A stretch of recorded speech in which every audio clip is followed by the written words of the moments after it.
I start this morning with a picture of the moon because about 6 or 7 years ago, a friend of mine who was interested in kind of interesting things forwarded me an email, which I'm holding right here, about aliens in the universe.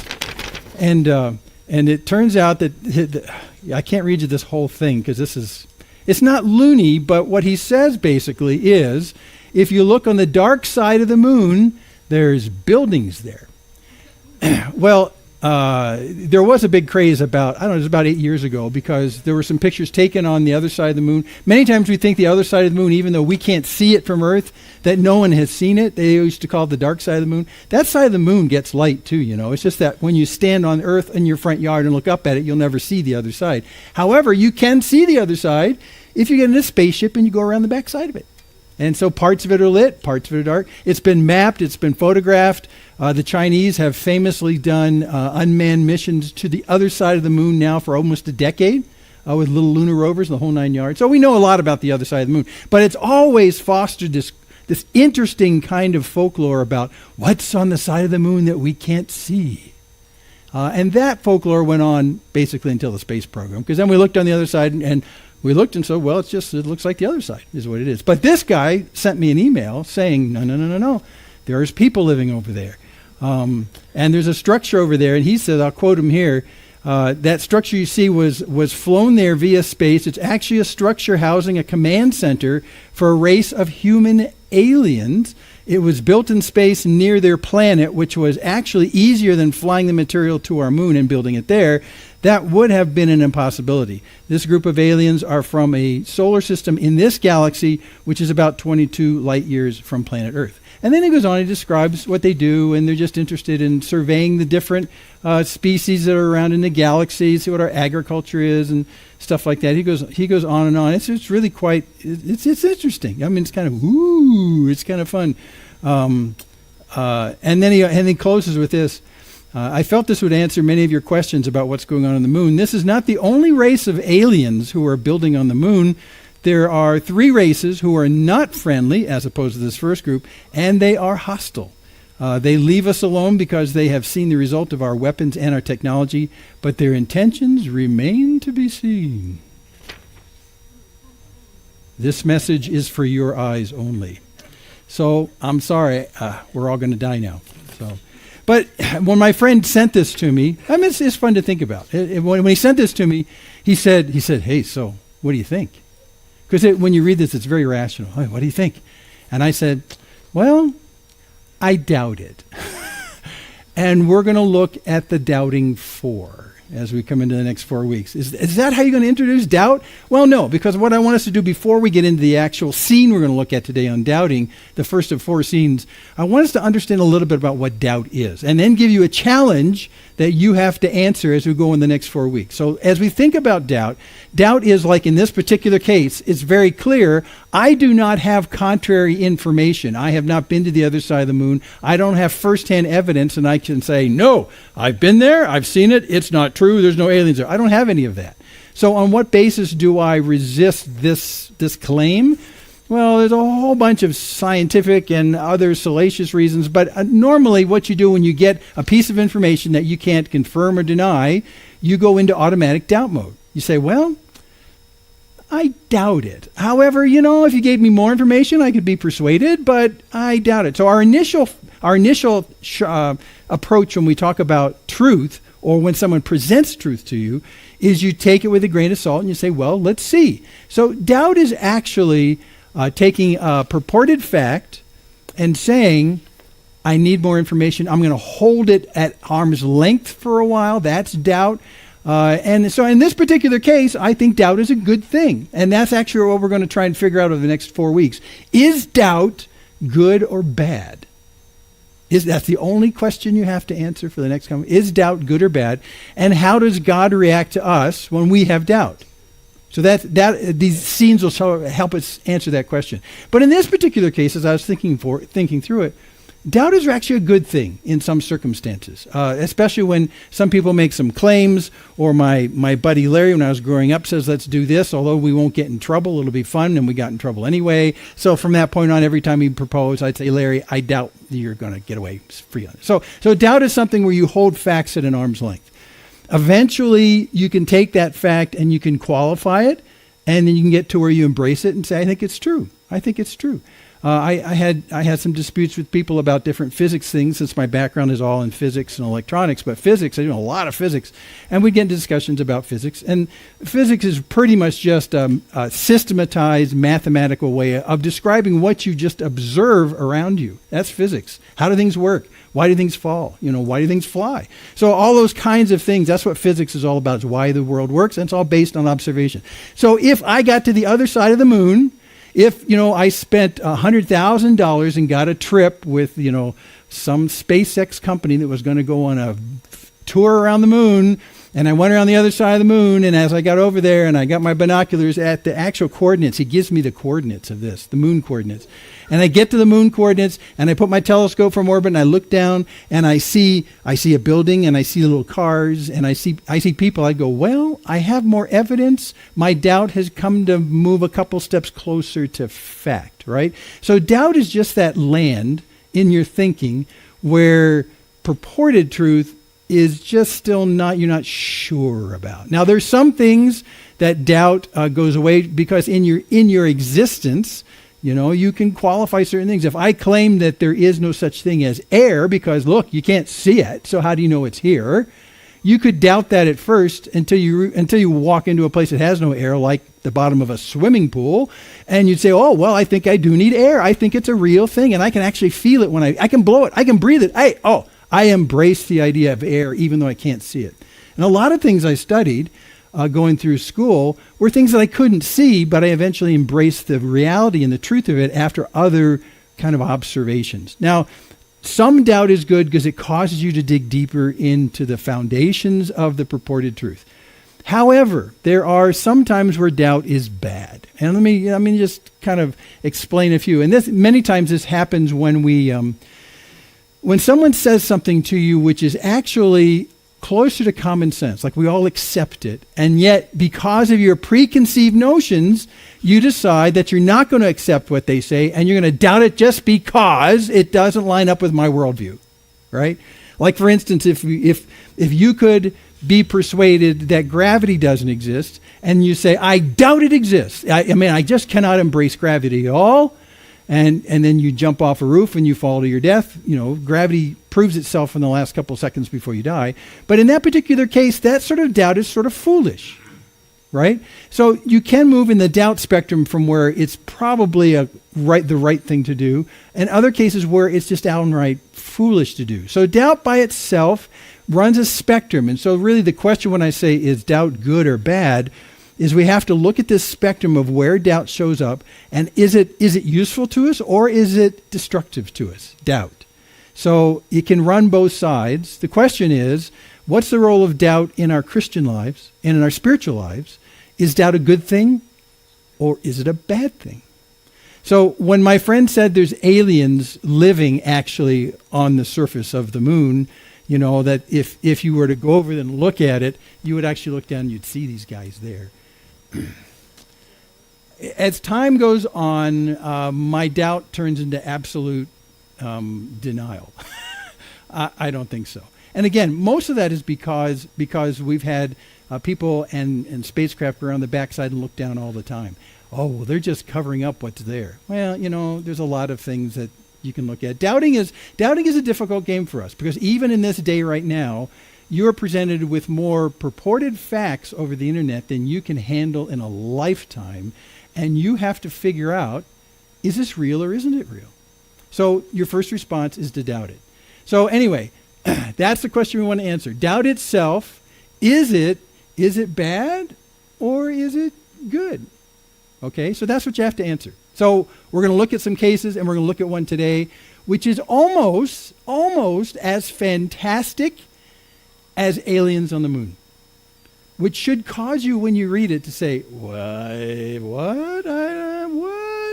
No kidding. It doesn't purport to have aliens on the moon, but It's fantastic. So let's take a look at it today. We're going to go to Matthew 14. And Matthew 14:22, Jesus and his apostles are out doing ministry. They're up in Galilee. And just previous to this line right here, here's what's been happening on the calendar with Jesus and the apostles. They're up in Galilee. They're up in the north. And while they're up in the north, some apostles, some disciples of John the Baptist came to give Jesus the bad news that John the Baptist had died. He'd been beheaded in a stupid thing in the royal kingdom. So John the Baptist is dead. So these followers went to tell Jesus while he was doing ministry in the north that John died. Jesus is deeply moved by this and decides at the hearing of this is the beginning of Matthew 14, that he needs to go off into a quiet place. He needs to just go away for a while. So he gets in the boat with the guys, and they decide to go to one of the most unoccupied parts of the Sea of Galilee. And we don't know exactly where he went, but it says he went to a place that's just out in the boonies. It was just out nowhere. Jesus needed to be away from people, I think, as he processed the news of the death of John the Baptist. They get in the boat, they go over to the other side of the lake to some who knows where part of the lake. And which, by the way, just to remind you again, the Sea of Galilee, if you think of it as a clock, really almost everything Jesus does happens from 9 o'clock to midnight on the clock in terms of small villages on there. One time he goes and he heals the Gerasene demoniac, the guy whose demons are legion. He's over here. He's over here at 3 o'clock. But other than that, he's mostly over here from 9 o'clock up to midnight, up to noon on the clock. All these, you've got Tiberias, you've got Magdala, you've got, what's that? I forget the one in the middle. It starts with a G anyway. And then you get up to my brain's failing. What was his home base? Steve, help me. Capernaum. Thank you, Capernaum. Starts with a C. And actually, if you go a little bit past midnight over to about 1 o'clock, you get to Bethsaida, which is a fishing village. There's a lot of things that happen there. So almost everything Jesus did is over here. So presumably at the beginning of the story, he is over here someplace, and then he decides to go over there. He goes someplace that's desolate. He goes over to desolate, and the people who hear about him over here walk on the land to go try and track him to see where he's going to make shore. He makes shore, and as soon as he makes shore over there in this desolate place to get away from the people, there's just a throng of people. So many that when we count it in the story, there's 5,000 men, not counting the women and children.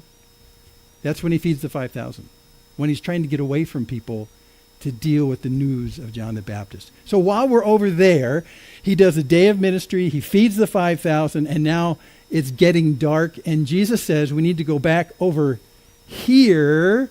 So we'll get back in the boat. But what we need to do is do it a little bit differently. And so this is where we pick up the story right here, verse 22. Immediately, he made the disciples get into the boat and go before him to the other side while he dismissed the crowds. Well, there's a lot of people, 10, 15, 20,000 people. So Jesus realized it's going to take a while to dismiss these people. We don't know what he did to dismiss them. But he says, I'll stay here. I'll dismiss them. You guys get in the boat and you go back over there. So they get in the boat without Jesus and take off. And it's late in the day. It's evening because they just had dinner. So this is what happens. Jesus stays and he dismisses them, and then he finally gets to go off into his private place. He hasn't had that chance yet. That's why he sent them. There's also another reason we speculate why he sent them separately, and that's that dispersing a crowd that you just fed and their tummies are full, they're not going to go home anymore. I mean, they're going to say, let's just bed down right here. And, breakfast is just a few hours away. And if Jesus is still here, he's our meal ticket for the rest of our lives. We're not going home. Why would we go home? So there's a problem with dismissing the people. There's a problem with doing it. For those who are far away in the crowd, like we're talking 20,000 people. We're talking stadium-size events right here. For people far away in the crowd, if they ask themselves, is Jesus still here? They could look down in the distance and see the boat he came in going back home. And so many of them might think, well, he's gone. Because look, there goes his boat over there. We met him on the shore. Remember when he came over? So there he goes. So part of that might dismiss the people who are further away. But it also says that Jesus did steal away. So the people close could tell where Jesus was. But eventually they didn't see him. So part of the strategy could have been, the guys aren't here. The boat's not here. Jesus is not here. Let's go home. Okay? So this is how Jesus kind of gets away from them. So he goes on. And after he had dismissed the crowds, he went up on the mountain by himself to pray. And I always insert the word there, finally, to pray, because that's what he came there for, is to do that. But he was deterred by the big crowds. Okay, so when evening came, he was there alone. All alone there. But the boat by this time was a long way from the land. Literally, it says many stadia. A stadia is about 600 feet. So, I mean, it's like many stadia. It's way out in the lake. And a long way from the land, beaten by the waves, for the wind was against them. So in the Sea of Galilee, when you go see the Sea of Galilee, you won't be impressed by its size. It's not really that big.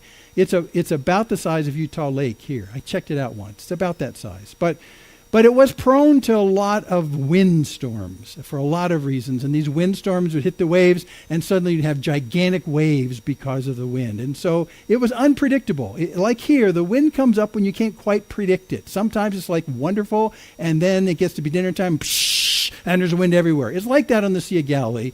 And because it's in a depression in terms of elevation, it tended to accentuate what the wind did to the waves. So that's what's happening here. So he sends the guys out. Jesus is not with them. He's back praying. And suddenly one of these winds come up and the waves are just horrible.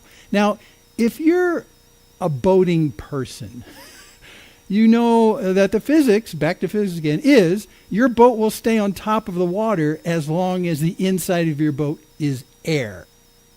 When the inside of your boat is water, you sink. Okay, that's the way it works. So the biggest threat to stay on the lake in this particular case is water lapping over the gunnels and going inside and filling up the boat, because when there's no air in the boat sinks. That's the way it works.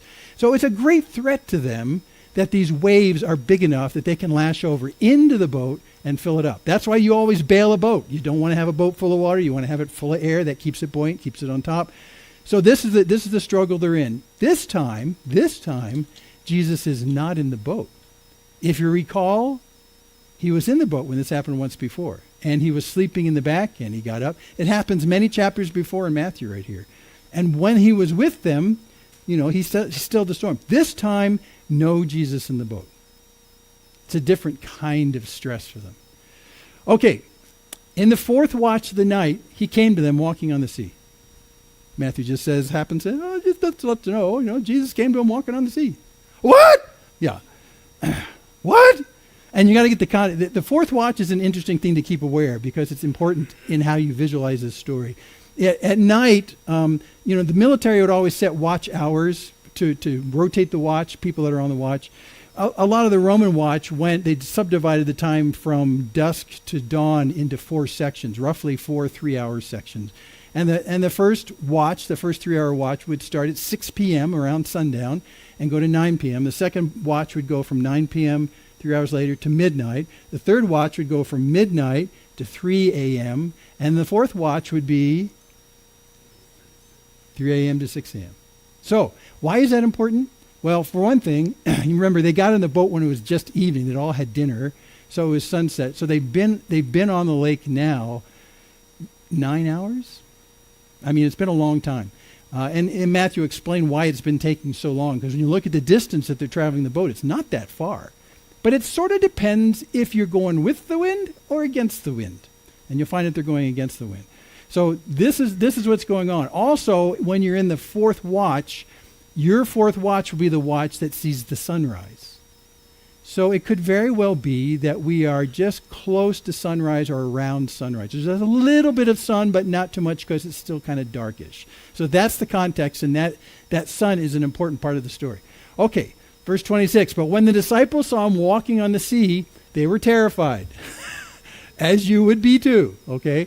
And by the way, because there might have just been a glimmer of sunrise coming up, they may have been able to see something on top of the water, and usually anything on top of the water on the Sea of Galilee was a boat.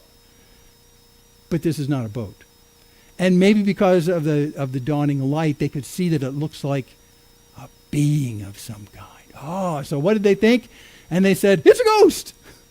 You would say this too, by the way. "Oh, it's a ghost." They've never seen this before. Well, actually, no one had seen this before. It's a ghost. And they cried out in fear. But immediately Jesus spoke to them, saying, "Take heart, it is I. Do not be afraid." So clearly Jesus, in relation to the boat, is close enough that he can yell out to them and he can be heard, but not close enough to them because of the light situation they can recognize who it is. Okay, so that's where we're at right here. Jesus says, it is I. So I'm going to give you this picture. This is not a Tissot picture. This is a Doré picture. Gustave Doré, he was a contemporary of James Tissot in terms of the 19th century. They were contemporary. They were both Parisian as well. They were Paris-based painters. Doré did etchings, and this is one of his etchings. His whole series of Bible etchings became the de facto illustration in Bibles in the end of the 19th and early 20th century. You could open a Bible from that era and look at the illustrations. It was Gustave Doré. So one thing I like about this picture is a couple things. The distance sort of that's a pretty good guess between Jesus and where the boat is, where he would be far enough away that they couldn't recognize him, but there would still be enough light in him they could tell there was a being of some kind, but they couldn't recognize who he was. And it's also still close enough that you could probably yell across that distance and you could talk to each other, right? Another thing, and I don't know if you can tell it on this, but there's on Jesus' left foot down here, Doré actually etches a picture of a wave rising right there, and you're looking through the wave at the sole of Jesus' foot on the other side of the wave. It's very cool. It's like, yeah, okay, he's definitely walking on top of the water. Yeah, see this rising wave? This is a blurred out vision of his soul because it's on the other side of the water. Oh, I love Doré. Also, this particular form of this boat, if you look at the boats that can handle that many people at a time, it's very accurate. So this is a great picture. Plus, there's the moving waves because of the winds. And so, yeah, I like this. So anyway, so Peter says, Lord, if it's you, he said it's I. By the way, the name of this picture from Doré, it is I. Okay. So Peter says, Lord, if it's you, command me to come to you on the water. Who in the world asks things like this? I mean, really? Like, no. They just thought they were seeing a ghost. Now Jesus says it's me. And Peter says, hot dog, hey, can I come out to you? Who does that? I mean, it's crazy. I mean, really, it's sort of crazy. However, if we were going to do a poll and ask you, out of the 12 apostles, you know someone's going to do this, who do you vote who would say something like this? Peter. And that's, well, he seems to be. He seems to be out there. He is. Yep, he's the guy. He's the guy. He's always the guy who steps out like this. But why would it even occur to you to go walking on the water, right? So when he asked that, I would expect Jesus to respond sort of like this. He'd say, well, no, that's not necessary. I'll be fine. Don't need your help, Peter. Yeah, I'll be in just a jiffy. Hold on, here I come. That's what I would say. Because, I mean, really? Why? What's the point of getting out in the water? Really? So when Jesus answers him not Jim's answer right here, which would make a lot of sense, actually. You know, when my kids used to ask me to do stupid things, I'd say, well, no, why are you even thinking of doing that? That's what I would expect Jesus to do with Peter. But instead, in a one-word answer, he says, come. What? Why? Does Jesus need him help? No, Jesus doesn't need his help. Jesus seems to be doing just fine, by the way. For 9 hours, they've been trying to get away from where they came from, and Jesus just walked the whole distance on the water to them. It seems like if he can get this close to the boat, then this closing 20 yards or so is not going to be a problem. So he doesn't need Peter, right? And Peter doesn't offer his help. He doesn't say, Jesus, you're in danger. Here, I'll come help you. Psh, and he dives in the water. You'd expect him to do that too. But to ask to actually walk to him, nutty. It's nutty. However, it's not nutty to Jesus. Jesus is omniscient. He knows what's going to happen next. He knows the guys in the boat. He knows that they're fearing, not just because of sinking because of the waves, which is huge, but also they're fearing because they just seen some kind of apparition or some kind of ghost, and now they're sure it's not. It's Jesus. His voice sounds right. So they're in that kind of emotional state. But then to say, can I come out on the water? And Jesus says, okay, come on. Now, there's a distance here, and again, I emphasize this distance, which is speculative on Doré's part and mine as well, but I think it's probably pretty representative of the distance. So now Peter's going to have to step out of the boat and walk over to Jesus, who may be still walking towards him. So there's a good distance. I think many times we look at this story and we think, well, Jesus just steps out of the boat and goes, 1, 2, sink. No, I think it might have been a pretty good distance like this. So Peter got out of the boat, which is saying a lot. Peter knows the Sea of Galilee. He knows how dangerous it can be when the waves are calm, but when the waves are really choppy and they're swelling high, you're going to die. You don't survive very long in that kind of. So he decides to make a life and death step of faith. I mean, this really, you do not get out of a perfectly good boat in the middle of a storm like this. It can kill you, but he does. Gets out of the boat. So look, we all make fun of Peter, but he got out of the boat. Okay, so come on, give him some credentials. By the way, too, when he denied Jesus, remember, just before the crucifixion, we give Peter a lot of our guff because he denied Jesus. Yeah, but at least he was following close to where Jesus was. He got out of the boat then, too. Okay, so just saying, something to emulate here. So Peter got out of the boat, and he walked on the water. And this last line is super important. And he came to Jesus. So he closed the distance between the boat and Jesus, which means, presumably, he took more than 1-2 steps. He took several steps and walked all the way to where Jesus was. That's amazing. Now, being a guy who is an armchair director and story writer for the movies, I look at this scene, and you have to answer a lot of questions when you're trying to make a movie of something like this. And a lot of the questions are detailed with what's in the background, not what's in the foreground. So my background questions here is, when Peter starts walking out to Jesus, and you zoom in on the apostles on the boat, what are they doing? They could still be scared. When they see Peter walk in the water, they be even more scared. Or they might go, whoa, or they're incredulous, or I don't know what you do. But when you're doing a story like this, you got to fill in all those details. And it causes me to wonder what the reaction on the boat is as they see Peter's back, and he's going away. I mean, it's astonishing. I don't know. But then he finally makes it to Jesus.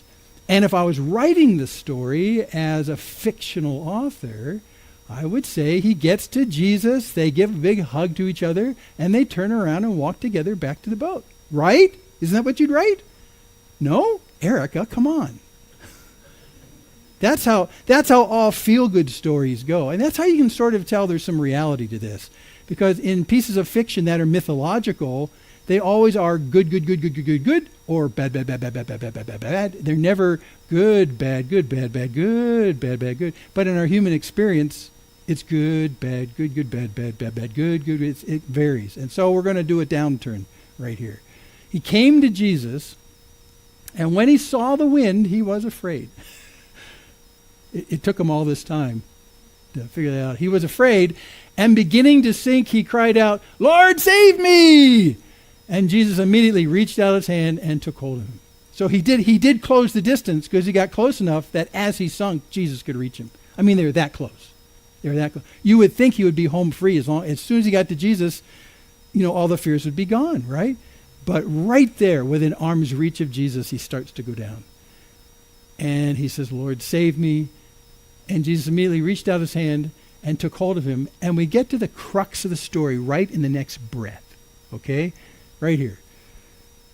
And he said to him as he's reaching for him, "O you of little faith, why did you doubt?" Well, isn't doubt where you take supposed facts and hold them at arm's length until you get more evidence? Right? That's a doubt. I need to hear more. So what is it that suddenly went from firm to questionable in his mind? That's what doubt is. What is it that went questioning all of a sudden? But what's the doubt that caused him to sink?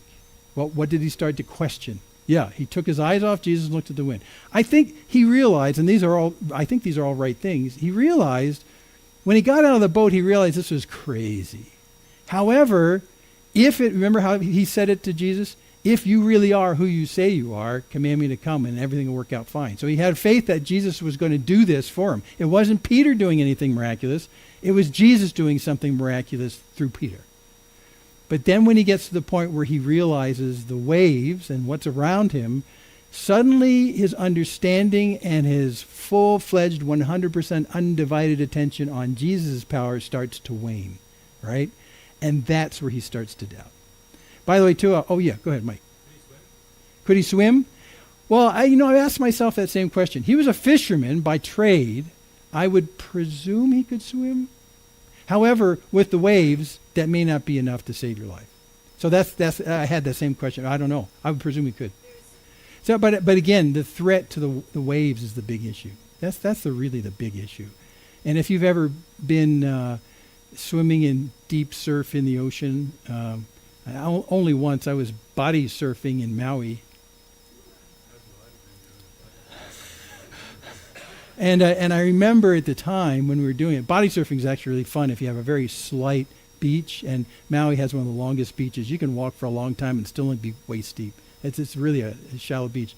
But when you're doing it, you're sort of looking over your shoulder all the time to see waves coming in so you can time them. And every now and then on the horizon, you see the horizon kind of go, whoa,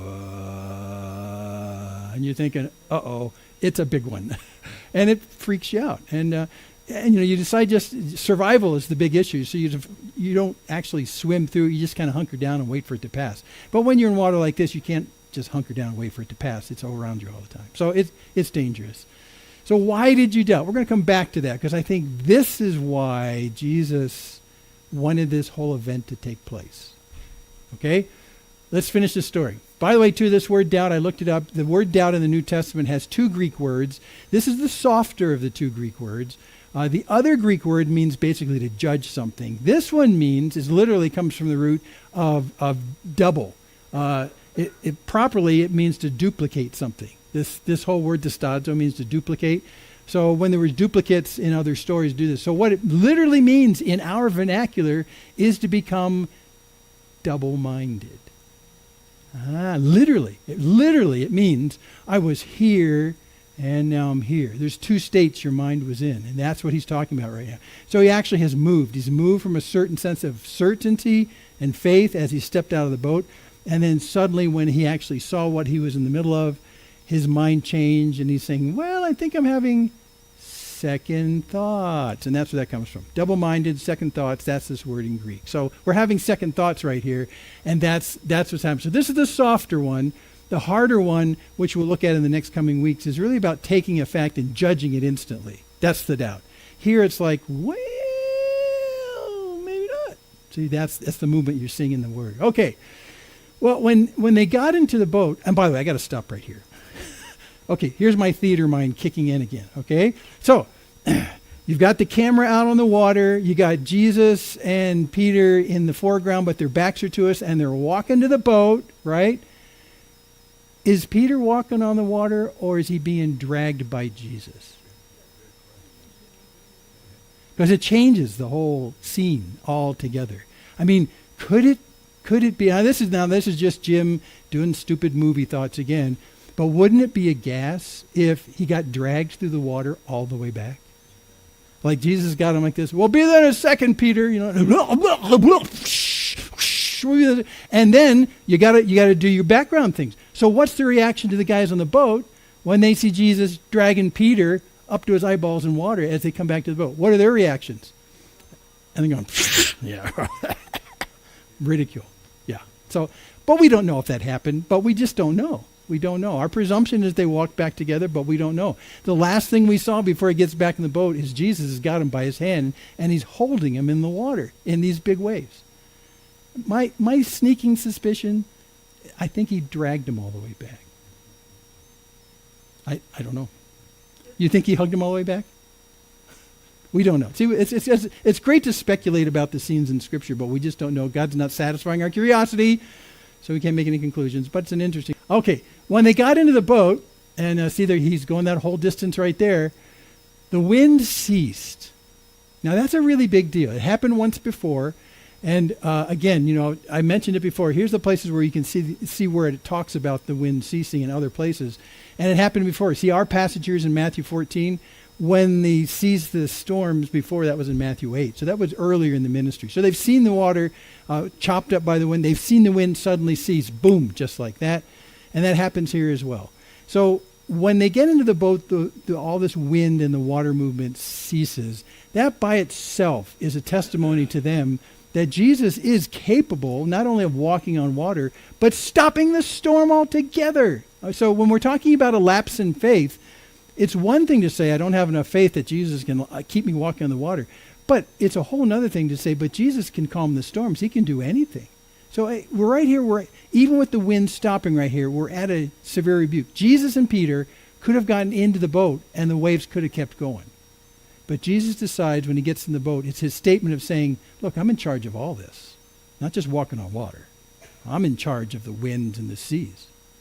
And he gets in the boat and whoosh, it's silent. It's really a great testimony to Jesus' ability and our need to consider him faithful in caring for us in the middle of those things.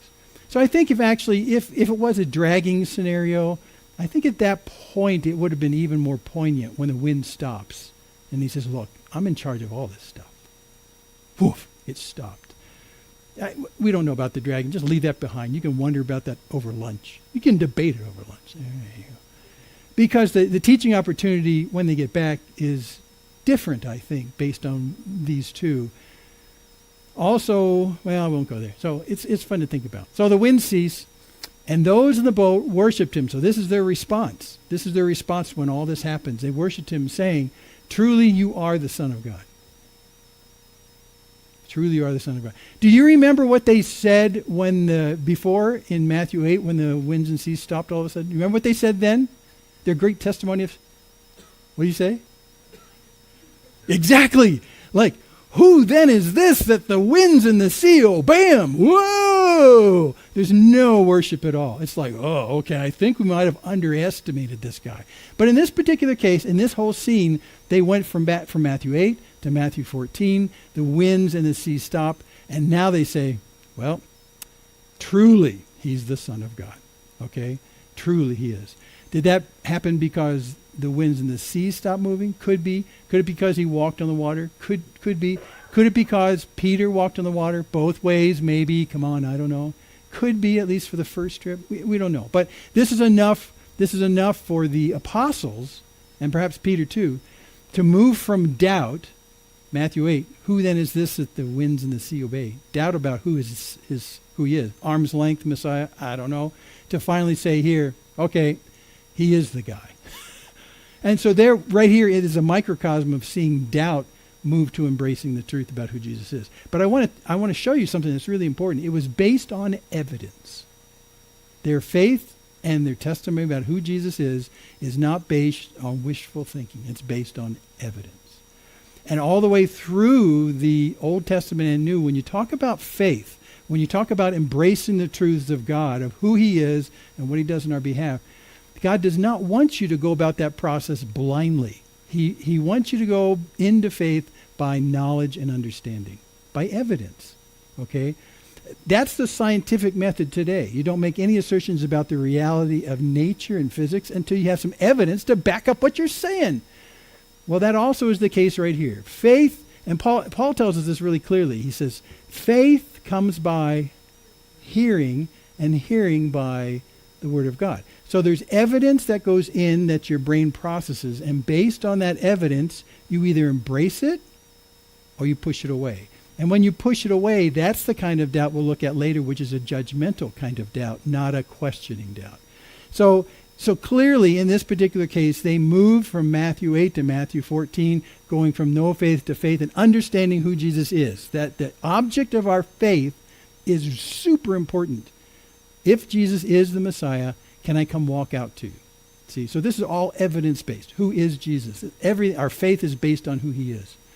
Okay, well, let's do some wrap-up, because that's the whole story. See, I told you, it's as fantastic as aliens on the moon. Yeah. Let's look at this. Why did you doubt? I want us to explore that for a second, because when we read this line right here, we see it kind of as a throwaway. Man, such little faith. Why did you doubt? Why did you doubt? But what if Jesus says it in a more of a way that's meant to be kind of self-inquisitive? Like, Peter, why did you doubt? Why? What caused you to doubt? It's not just a throwaway, what are you thinking? Now, what are you thinking? It's more like, well, let's stand back, Sam. Why did you doubt? What is it that caused you to doubt? And I think this is the important thing, because Peter, in his trip from the boat to Jesus, goes from certainty to doubt, to questioning something that at one time he embraces being true, and then suddenly holds it at arm's length because he's not quite sure it's true. So what caused that? What caused that progression? We know in the other apostles, from Matthew 8 to Matthew 14, what caused that is they went from one stilling of the storm where they said, who is this guy? To here where they say, oh, surely he's the Son of God. So we see a movement there too. So what caused Peter in these steps of maybe 20 yards, I don't know, to go from certainty to, well, I don't know. It says in verse 30, it explains it for us. When he saw the blank, he was afraid. This is an interesting thing. If you're not looking at the passage, you would guess waves. When you look at the passage, it says wind.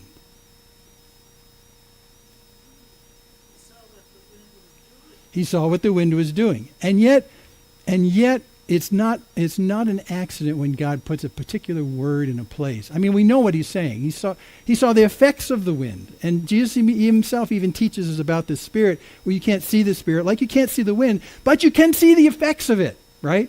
So maybe he just saw the effects on the water. However, I take that a little step further. The wind is something that's invisible, it's unpredictable, and its effects are clearly life-threatening. Okay? Now, I would propose that one of the things in our lives, as well as Peter's, that causes us to move from certainty to doubt the quickest is when we fear about things that we can't see and that we imagine the effects of. I mean, the magnitude of the effects of. And we'll look at this in just a second. But I mean, for instance, if you have something that's threatening your life, maybe a loss of a job or impending poor health or something like that, and then when you go to bed at night, if you're like me, you lay down, you put your head on your pillow, and suddenly your mind goes into massive trauma fiction mode, and you say, well, this is what's happening, but you know where this could go? This could go from here to here, and then to here, and this could be really bad, and I don't know how I would deal with that. And suddenly, you're completely focused on fiction about what could be, the invisible. I think there's part of that right here that God's trying to get us to think like this, is that we tend to take the invisible and we magnitude its threat to us, when in fact there is another invisible, and that's who God is, that we need to swap it for. So I made a quick list here. Let me just give you about 4 or 5 facts.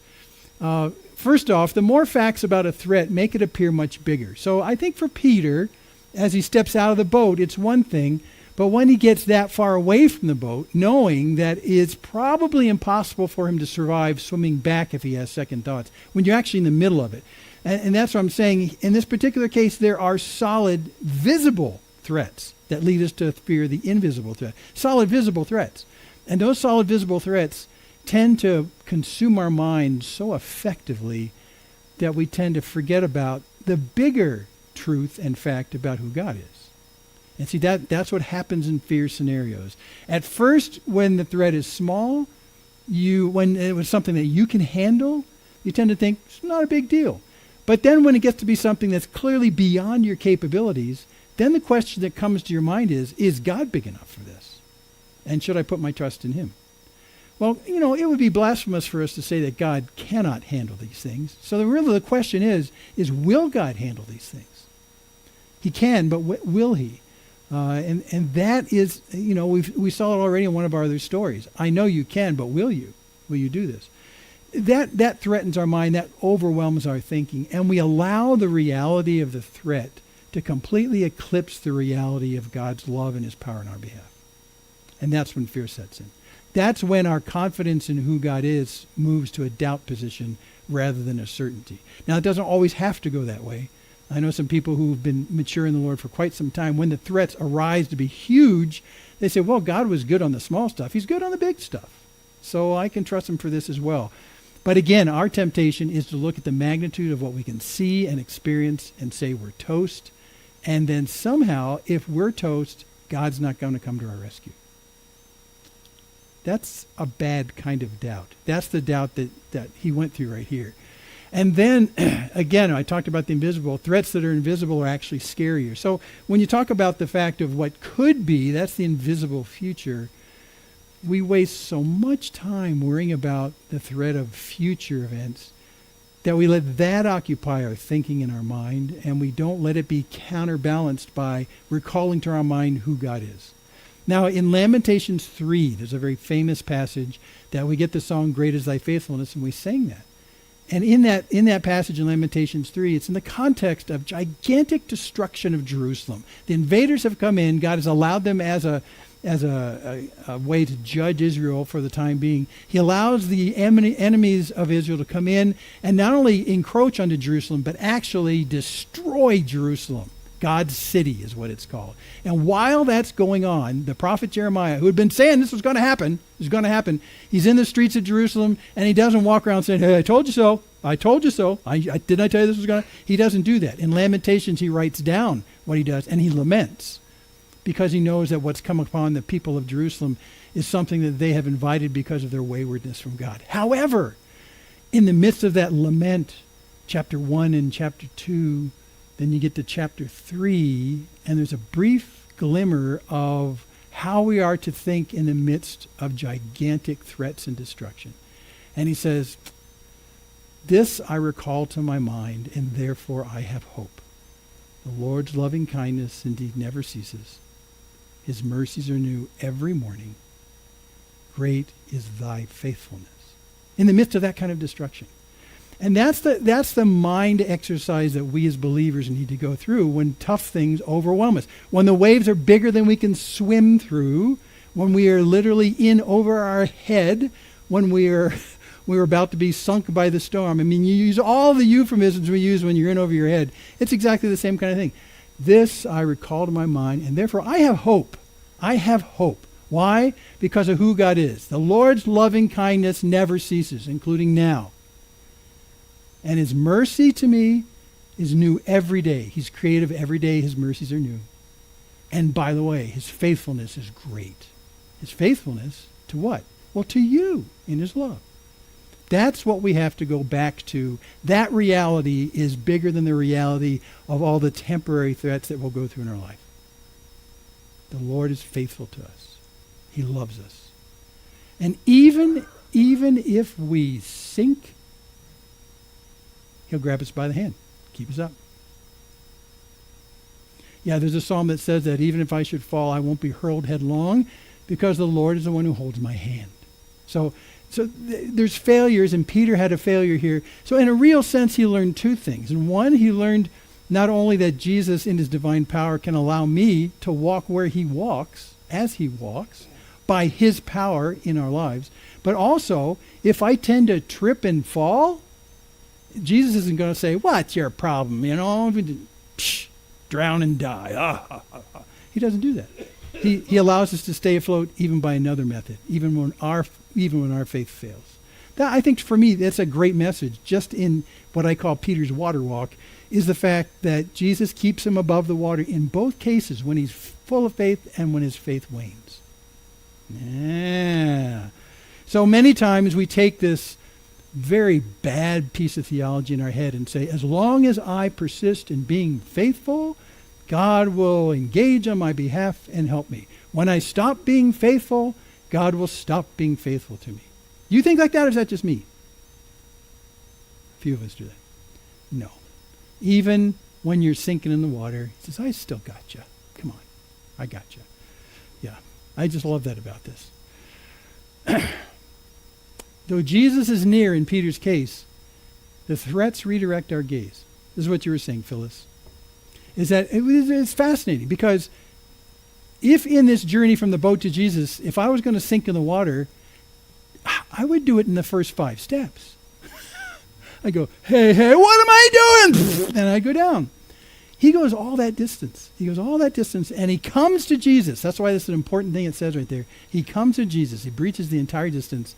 And then somewhere right there, when he's closest to seeing Jesus, they are eye to eye. They're arm's length away. You can see Jesus perfectly well. At that point, I would think, that's when my faith is bullshit, because I'm here looking to him straight in my eyes. But it's at that point he redirects and he sees the threat. I think his eyes aren't on Jesus all of a sudden, and yet he can see Jesus clearer than ever before. And that, to me, is an interesting statement of our human experience as well.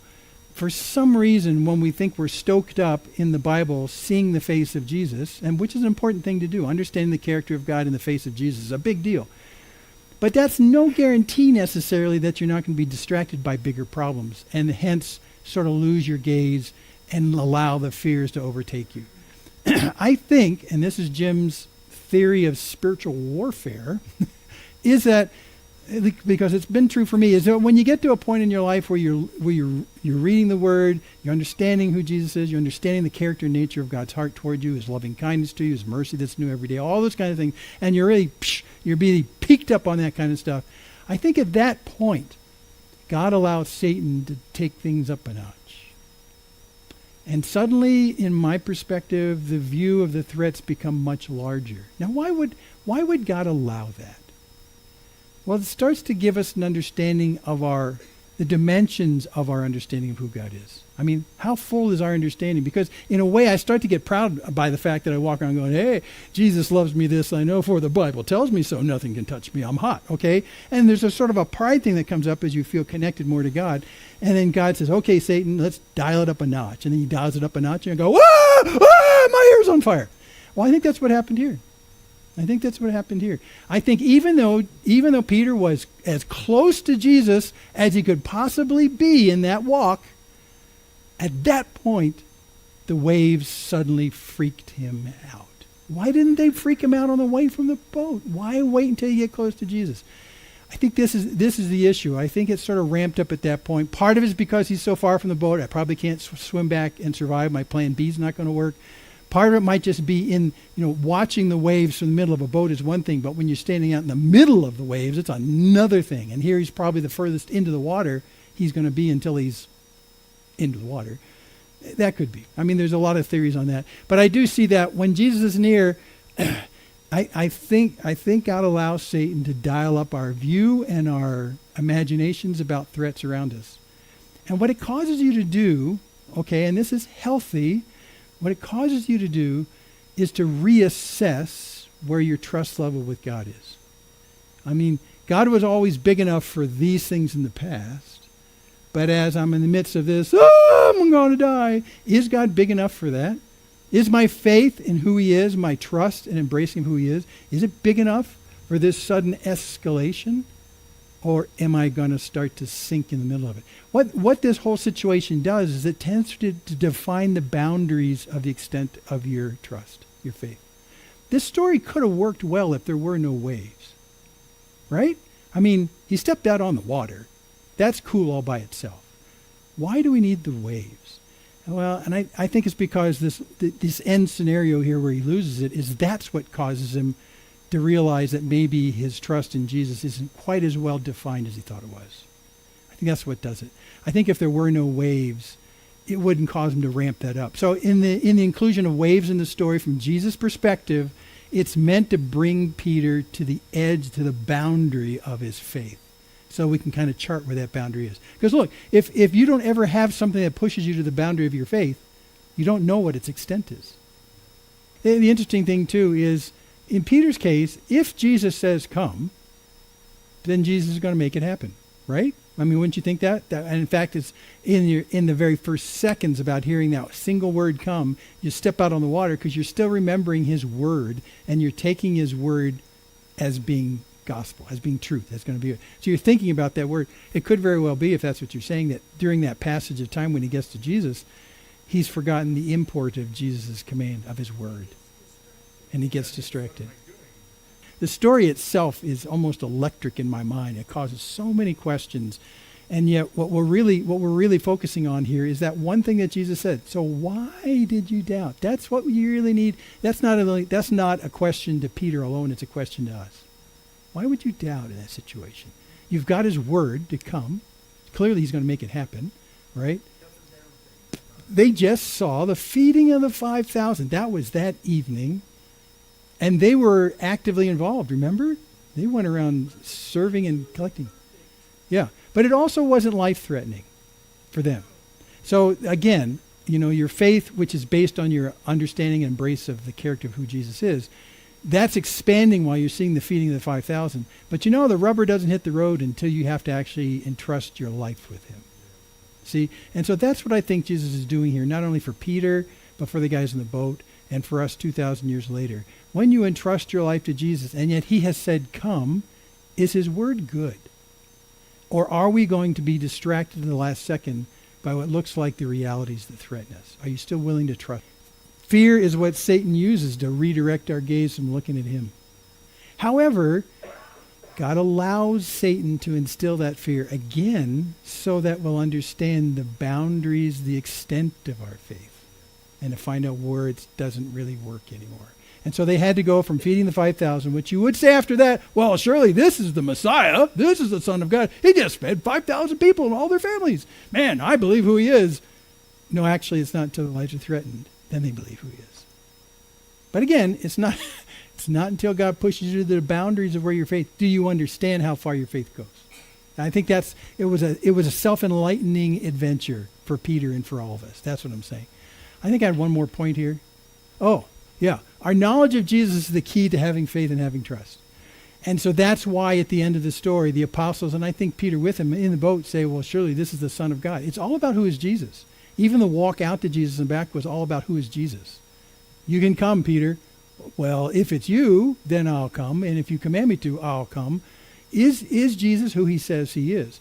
And if he is who he says he is, then you can take that arm-length doubt about the character nature of Jesus, and you can embrace that, and then based on that, you can act in a way that trusts him for what happens, even in the midst of growing flames and waves. See, and that's what this is all about. That's the story all the way from the Old Testament to the New Testament. It's all about who Jesus is. I mean, completely. So if you want to have faith, you better have an understanding of who Jesus is. And I've told people this many times. If you're frustrated about the fact that you don't seem to have enough faith to do stuff, like it's some kind of gas in your gas tank. I don't have enough faith to do this kind of stuff. I would suggest that maybe you don't know Jesus very well. Because the degree to which you understand who Jesus is, you will be more prone to trust who he is. If you know nothing about who Jesus is, you don't have any good evidence. You don't have any really good call to trust him. And then at that point, if you say, well, I'll just trust him regardless of that evidence, that's what we call blind faith. It's a faith that has no basis to it. Biblical faith is not blind faith. It's informed faith. It's informed faith. And we'll see a guy coming up in the next couple of weeks who realizes he has that deficit in terms of faith and belief, and he appeals to Jesus to fix that. So we'll see that. That's an important part of doubt.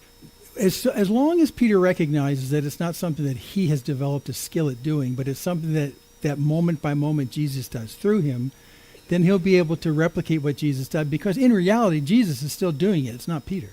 And in our lives, we're able to do great things for God. And it's not because we have developed a great skill at it, but because it's still Jesus doing it through us.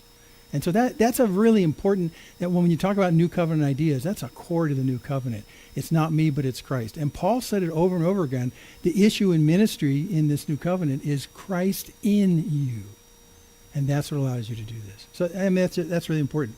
So we shouldn't limit ourselves. I'll put a PS on that. I'll put words in your mouth. We shouldn't limit ourselves when we go into ministry thinking, well, I can't do this. When Jesus says, come, and he'll do it through us. It's really an availability issue. And it's also an issue that might push you right to the edge of the expanse of your faith. Because he'll say, are you willing to get out of the boat? Because the boat is security, it's safety, and it's what you know. But are you willing to get out of the boat, even if it threatens your life?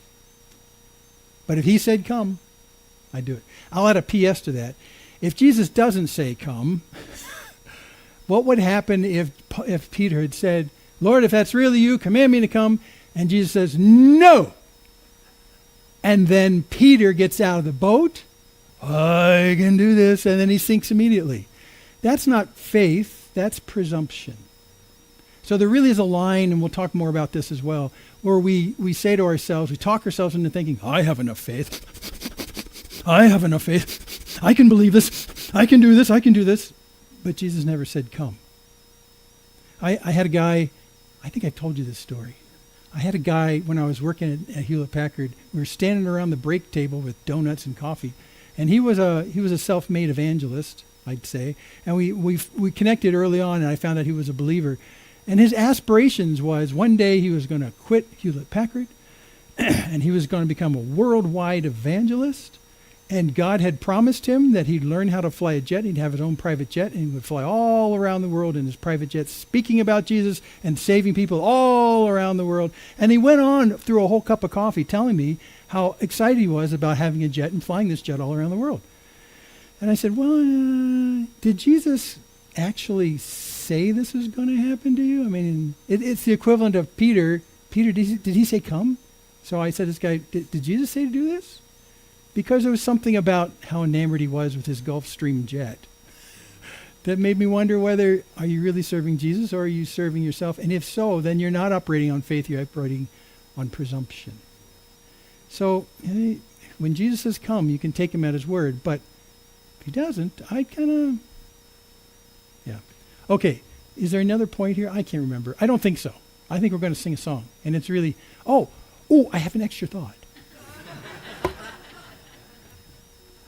Which I had already forgot about. That's why I put them in the slides. So it's this. Can God use people who have doubts? Who says yes? Who says absolutely not? Okay. Well, you guys are right. But let me show you a passage that sort of proves it. This is part of it. Because Peter showed real doubt right here, and he sank in the water, got his feet wet. Okay? So clearly God uses Peter later on, right? Yeah. So there's a failure. God holds his hand. But let me show you another passage that kind of emphasizes that if someone ever asks you. And it's this right here. You know the Great Commission at the end of Matthew's Gospel? That's where we're at. If you go to the very end, the very last paragraph of Matthew, the resurrected Jesus is saying his last words to the apostles. And you know the Great Commission, right? So he's with them, and he's saying, 28:18, all authority in heaven and on earth has been given to me, so go therefore, make disciples of all the nations, baptizing them in the name of the Father and the Son and the Holy Spirit, teaching them to observe all that I've commanded you. And behold, I'm with you always to the end of the age. Woohoo! Uber faith. Do you know what's right before this? Have you ever read what's right before this? This is what's right before it. Now the 11 disciples went to Galilee, to the mountain to which Jesus had directed them. And when they saw him, they worshipped him, but some doubted. I have great hope. Some doubted, and then Jesus came and said, all authority in heaven and earth has been given to me. So when they're saying, I don't know about this, well, all authority has been given to me, and you're going to go everywhere and preach who I am. Can Jesus use doubters? Yeah, right there. He can. And if you do doubt, it's not wrong to come to God and say, I want that doubt to be gone. Can you somehow do something to fix that?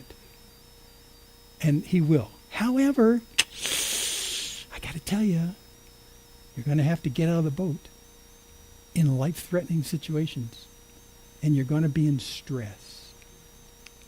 But the upside is the boundary of your faith will grow a notch in the midst of that stress.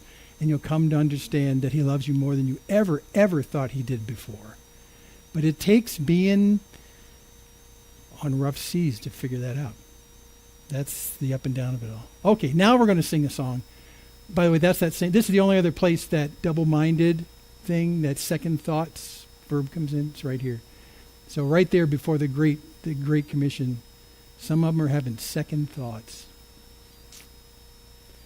Yeah. And by the way, some implies plural. So with the apostles, there's more than one. Again, the movie maker in me, the theater writer in me, looks at that moment where it says they doubted, and I see them looking at each other going, I don't know. I mean, this is the point at which we either go back homes to our fishing nets or we go with what Jesus is saying. Depends on what his plans are. It depends if I'm unqualified to actually follow the plan. I mean, I'm sure there was some kind of nervous looks at each other. But all authority has been given to me in heaven and on earth, and you're going to go all around the world and you're going to preach about me and baptize people because all authority has been given to me. Go! Doubters, that's not a roadblock for God. He uses doubters all the time. Okay, this is what we're going to sing because this verse right here.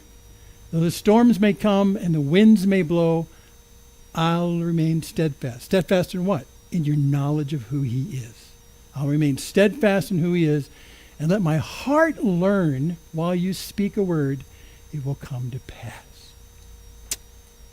Cling to him, cling to his word, and you won't let the waves distract you. Okay, let's pray. Father in heaven, this is a remarkable story. It's a remarkable story.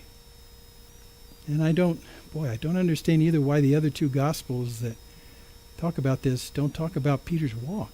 I don't get that either. But as we read this, we put ourselves in Peter's shoes. And we understand how weak we are, and yet how strong we are in you if we let you live through us. So Lord, forgive us for the times where our pride tends to blow up the size of our heads and make us think that we're real hot stuff. And Lord, impress upon us the fact that you plan to do great things in and through us when we rely on you to do them. It's not about me accomplishing for you. It's a matter of you accomplishing through me.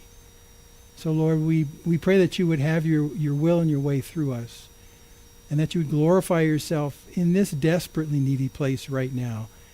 And Lord, as a result of that you would be glorified, that you'd call many people to yourself. And Lord, we pray that you would be near to us like Peter was near to you in the midst of his very public failing. Pray you'd be near to us, that you'd grab us by the hand and say, that's okay. Let's keep pushing forward. Let's go back to the boat. Let's keep the work going. So Lord, we admit to you we are flawed and weak people. But we are delighted that you see fit through us as doubters, that you see fit to glorify yourself and to do things of eternal importance in the lives of people around us. So Lord, if that means giving us an understanding about how limited the scope of our faith is, we ask that you would show us so that we would cry out to you and ask you to increase our faith. You are so good to us, and we are just starting to understand the greatness of your loving kindness to us that never ceases, So thank you for this story. Amen.